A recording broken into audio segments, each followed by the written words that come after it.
ভিডিওতে যে ডোনাট রেসিপিটা দেখছেন, এটি কোনো নামি দামি বেকারির ডোনাট নয়।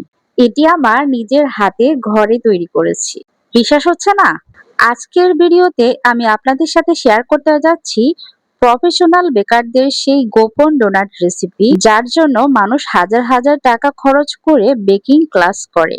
কিন্তু আমি আপনাদের কথা দিচ্ছি, এই ভিডিওটি দেখার পর আপনি একদম ফ্রিতে শিখতে পারবেন কিভাবে ডোনাটে সেই পারফেক্ট হোয়াইট রিং আনতে হয় এবং কিভাবে এটা দীর্ঘ সময় পর্যন্ত তুলতুলে রাখা যায়। প্রথমে একটা মিক্সিং বোলের মধ্যে ঠান্ডা পানি নিয়েছি 160 থেকে 180 মিলি। আমি প্রথমে 160 মিলি দিচ্ছি। গুঁড়া দুধ দিয়েছি 3 টেবিল চামচ বা 24 গ্রাম। চিনি দিচ্ছি 4 টেবিল চামচ বা প্রায় 50 গ্রাম। ফ্যানের জন্য ভ্যানিলা পাউডার দিয়েছি 1 চা চামচ। এখানে কেউ চাইলে জায়ফল গুঁড়া 1/4 চা চামচ দিতে পারেন। দুটো ডিম দিয়েছি আনুমানিক 100 গ্রামের মতো। ইনস্ট্যান্ট ইস্ট দিয়েছি 8 গ্রাম বা আড়াই চা চামচ। সবকিছু একসাথে একটু ভালো করে মিশিয়ে নিয়েছি। এখন এখানে 480 গ্রাম ময়দা নিয়ে নিয়েছি আর এটা সম্পূর্ণটাই দিয়ে দিচ্ছি। ময়দাগুলো আগে চেলে ব্যবহার করবেন, এতে করে এটা মথতে সুবিধা হবে, দলা পাকিয়ে যাবে না। আর এখানে ট্যাংজং এর খামির দিচ্ছি আর লবণ দিয়েছি স্বাদ মতো বা 5 গ্রাম বা 1 চা চামচ। আর বাকি যে পানিটুকু রেখেছিলাম এটাও দিয়ে দিয়েছি। তো সব ময়দা সমান পানি টানে না, অনেক ময়দা আছে কম পানি টানে, আবার কিছু ময়দা আছে বেশি পানি লাগে। তো এটা আসলে আপনারা বুঝে দেবেন, যদি কাইটা অনেক বেশি নরম হয়ে যায় সেটা হাত দিয়ে হ্যান্ডেল করা যাবে না তখন। এখানে 2.5 টেবিল চামচ মার্জারিন দিয়েছি বা 35 গ্রাম দিয়ে এভাবে করে এটা আমি মেশিন দিয়ে প্রায় 1 ঘন্টা বা 1 ঘন্টা 20 মিনিটের মতো আমি এটা মথে নিয়েছি। এটা হাত দিয়ে করতে পারেন আপনারা, কোনো সমস্যা নেই, একটু সময়টা একটু বেশি লাগবে। এরকম যখন হয়ে যাবে, ডোটা ইলাস্টিক হয়ে যাবে, তখনই এটা মথা বন্ধ করে দিতে হবে। আর এরপর আমি এটা 38 গ্রাম করে করে মেপে নিচ্ছি সবগুলো ডো।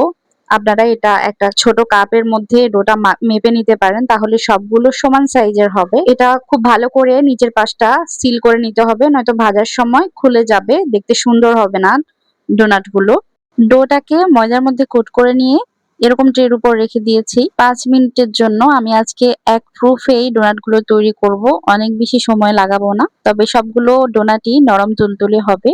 এরপর একটা কাপের মাঝে দিয়ে আরেকটা কাপ দিয়ে এভাবে প্রেস করে বাতাস বের করে নিয়েছি, আর একটু সমান করে নিয়েছি।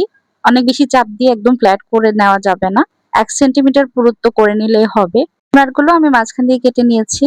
আর এরপর একটা বোর্ডের উপর নিয়ে নিয়েছি ছোট, এটা আমি কেক বোর্ড কেটে তারপর তৈরি করেছি। আর বোর্ডের উপর একটু ময়দা ছিটিয়ে দিতে হবে। আর উপরে যে এক্সেস ময়দাগুলো ছিল আমি একটু ঝেড়ে ফেলে দিয়েছি ব্রাশের সাহায্যে, এতে করে তেলটা নষ্ট হবে না। তো এগুলো আমি প্রায় 90 মিনিটের মতো রেস্ট করিয়েছি। যদি সম্ভব হয় ঢেকে রাখার, তাহলে বক্সে করে ঢেকে রাখবেন, এতে করে এগুলো আরো পারফেক্ট ভাবে ফুলতে পারবে। সবগুলো যদি হোয়াইট রিং চান অবশ্যই ঢেকে রাখতে হবে কিছু দিয়ে বক্সের ভিতর, তাহলে ফুলতে সহায়তা করে।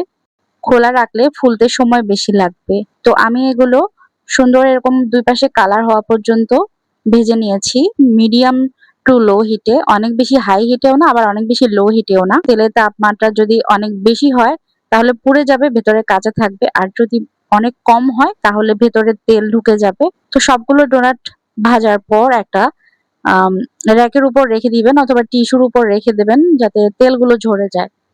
আর এখানে 100 গ্রাম ডার্ক চকলেট আমি মার্জারিন 10 গ্রাম দিয়ে মেল্ট করে নিয়েছি ডাবল বয়লারের সাহায্যে। এরপর হোয়াইট চকলেটও 100 গ্রাম 10 গ্রাম মার্জারিন দিয়ে এভাবে করে মেল্ট করে নিচ্ছি।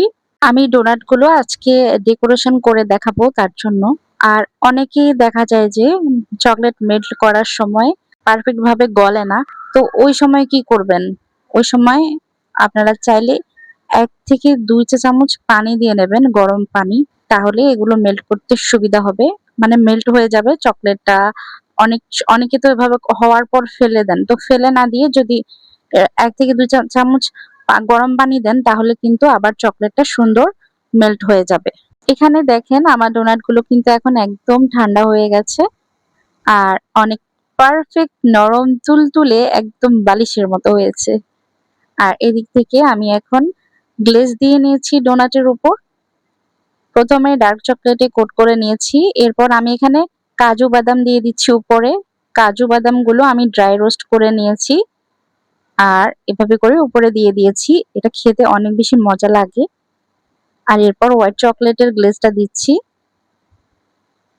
তো আমি সবগুলো ডোনাটই কিন্তু আজকে এরকম গ্লেজটা দেব না। যা মানে ১০০ গ্রাম করে নিয়েছি, যা হয় তাতেই দেব। এরপর চকলেট শেভিং দিয়ে দিয়েছি। আর এটার মধ্যে আমি বাদাম দিয়ে দিচ্ছি। বাদামটা আমি একটু ভেজে নিয়েছিলাম। এটা ছিল খোসা ছাড়ানো কাঠবাদাম। এরপর আমার একদম শেষ হয়ে গিয়েছিল। তখন আমি চামচ দিয়ে দিয়ে লাগিয়ে নিয়েছি বাকিটা।